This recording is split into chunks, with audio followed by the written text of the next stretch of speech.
Contagi ancora in calo, una settimana alla probabile riapertura di bar, ristoranti, negozi, parrucchieri. Il governo si deciderà regione per regione in base all'andamento dell'epidemia.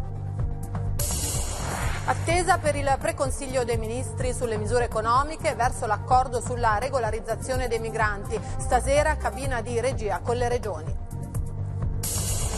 Sul tavolo del governo scontro IRAP da 2 miliardi a giugno per le imprese, aiuti alle aziende e coperture. Istat, crollo produzione industriale a marzo, meno 29%. Primo giorno senza autocertificazione in Francia, aprono bar e ristoranti in Spagna ma non a Madrid e Barcellona. Prudenza e polemiche in Gran Bretagna, Cina, nuovi casi a Wuhan.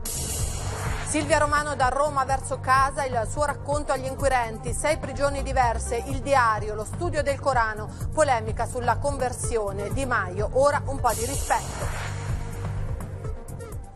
Buongiorno, benvenuti al TG3. Oggi comincia la seconda settimana della fase 2. I prossimi giorni saranno decisivi per capire l'impatto dell'allentamento delle misure anti-Covid.